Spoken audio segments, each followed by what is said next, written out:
আর এবার যে ছবি আপনাদের দেখাবো, স্কুলে ক্লাস চলাকালীনই বিজেপি বিধায়কের বিরুদ্ধে দাদাগিরির অভিযোগ। ক্লাসরুমের মেঝেতে এত নোংরা কেন, শিক্ষকের কাছে জানতে চাইলেন ইন্দাসের বিজেপি বিধায়ক। তাই বুঝি কেন শিক্ষা অঙ্গনটা কি করে রেখেছে? আমি করে রাখিনি, ছেলেমেয়েরা করছে। কেন আপনাদের বাড়ি পরিষ্কার করেন না? আমি করি। তাহলে কেন ছাড়টা আমার ডিউটি নয়?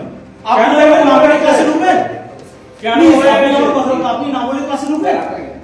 আমি আপনার এই দিকে ঢুকি, যেদিকে ঢুক আমি ওই দিকে ঢুকান। আপনি অফিসিয়াল রুলস জেনে আছেন, আমার জানা আছে। কেন শিক্ষা অঙ্গন কেন শিক্ষাঙ্গন কেন? আপনি এই যে কথা বলুন, আপনি মেজাজ দেখাবেন না, আপনি মেজাজ দেখাবেন না। আমি বাবু বলেছি আপনি দিয়ে আপনি না বলে ঢুকতে পারেন না, এটা আমার ডিউটি নয়। আমি ছেলেমেয়েদেরকে বলি, আজকেও বলেছি আপনি ছেলেমেয়েদেরকে জিজ্ঞাসা করুন, বারবার আপনাদের বলেছি আপনি ছেলেমেয়েদের বলেছেন। দেখুন আমাদের স্টাফ এখন না, সেই বাবু তাদের কাছে বলেছি যে ক্লাসে ছাড় দিতে হবে। আপনি জিজ্ঞাসা করুন প্লিজ। আমি বারবার বলেছি, আমি না ওনাদের সাথে আমার এই নিয়ে আমাদের অনেক কথা বলছি। ইন্দাসের বিজেপি বিধায়ক অনুমতি না নিয়ে ক্লাসরুমে ঢুকে পড়ায় প্রতিবাদ জানান শিক্ষক। বিধায়কের সঙ্গে শিক্ষকের বচসা বাধে।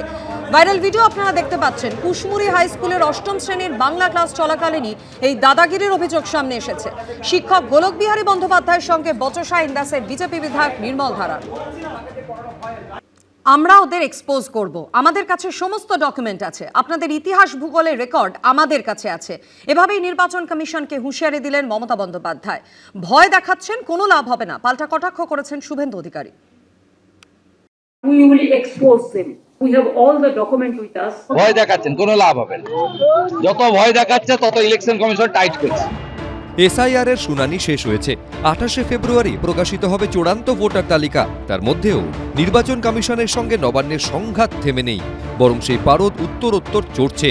মঙ্গলবার তো নির্বাচন কমিশনের উদ্দেশ্যে সরাসরি হুঁশিয়ারির সুর শোনা গেল মমতা বন্দ্যোপাধ্যায়ের গলায়। এমনকি বিএলওর সুইসাইড নোটের কথা উল্লেখ করেও ইঙ্গিতপূর্ণ মন্তব্য করেন তিনি।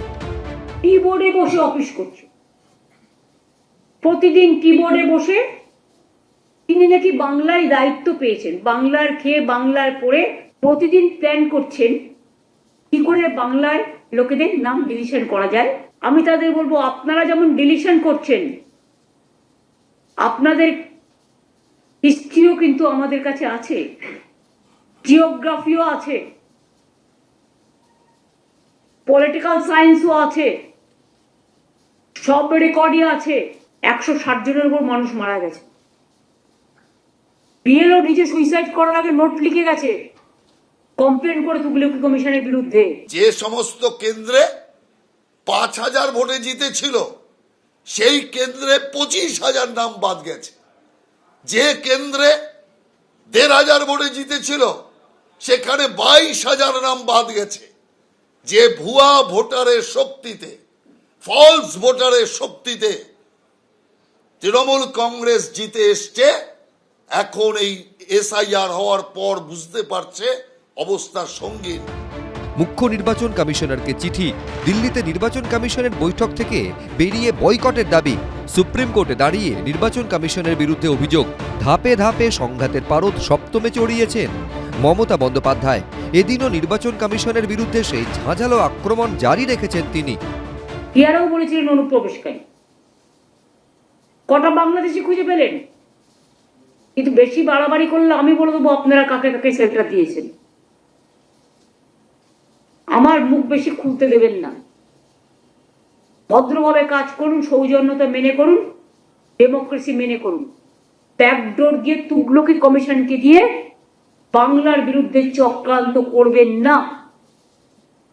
আমরা ইচ্ছা করলে অনেক মিছিল মিটিং করে ঘিরাও করে রাখতে পারি সব কটাকে, শুধু আমরা সহ্য করছি এবং কোঅপারেশন করছি। ইলেকশন কমিশন ঠিক রাস্তায় আছে, অ্যাকশন নিচ্ছে, সাসপেন্ড করছে, এফআইআর করছে, যা যা করার ইলেকশন কমিশন করছে। কেউ বাঁচাতে পারবে না তৃণমূলকে।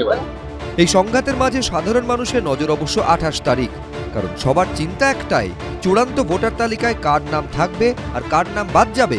সুমন ঘড়াই, দীপক ঘোষ, এবিপি আনন্দ।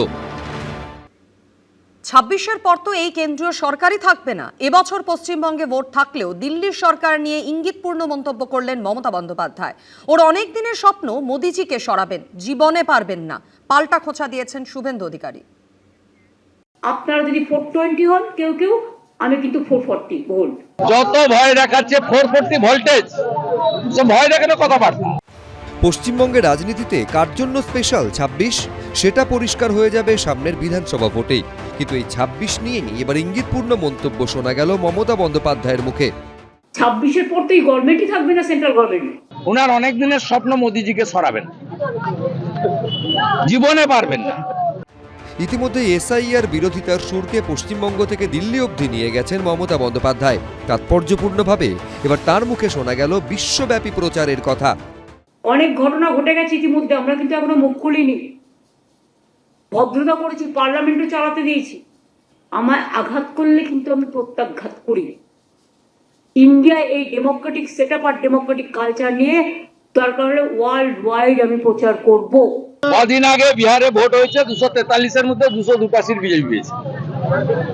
দিল্লিতে 27 বছর পরে ফজরিওয়াল হেরে গেছে, বিজেপি জিতেছে।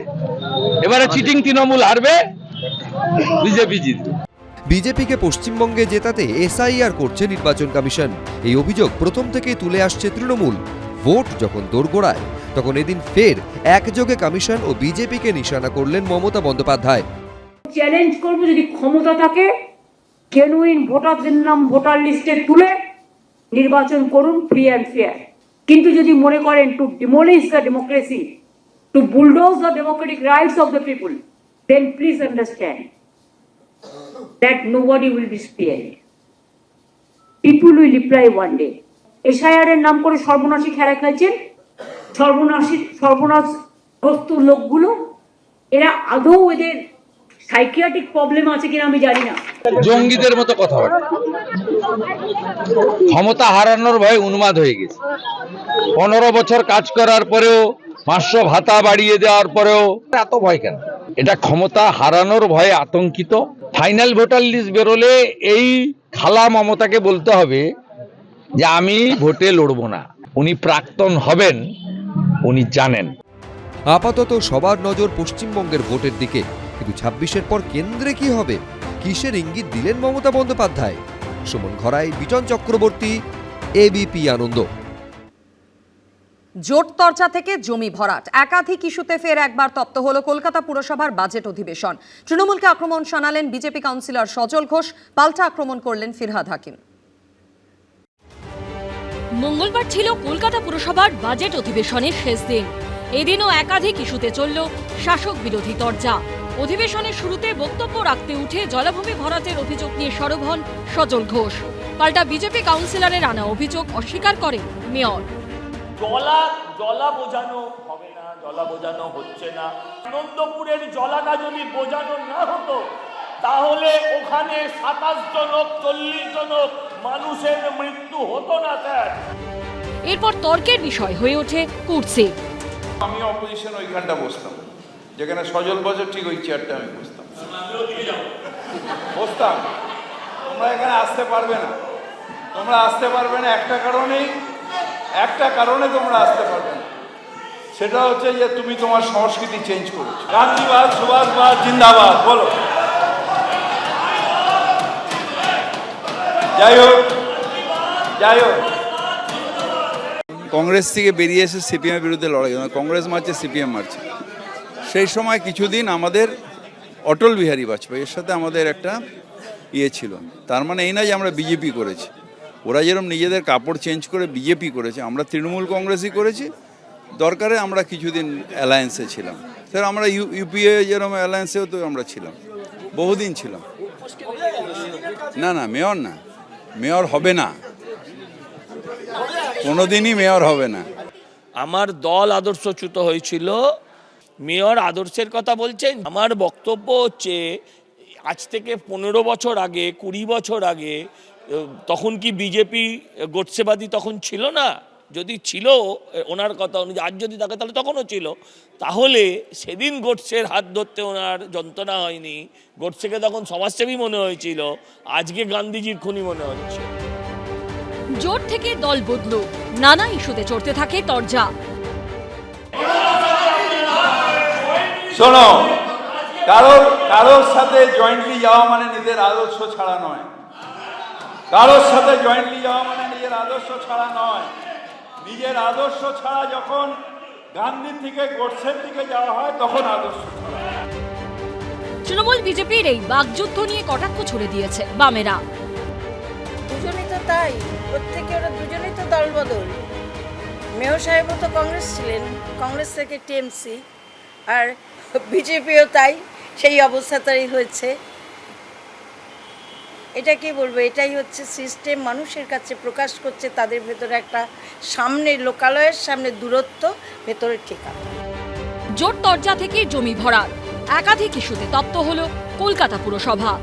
অর্ণব মুখোপাধ্যায়ের রিপোর্ট, এবিপি আনন্দ, কলকাতা। এবিপি আনন্দ, এগিয়ে থাকে, এগিয়ে রাখে।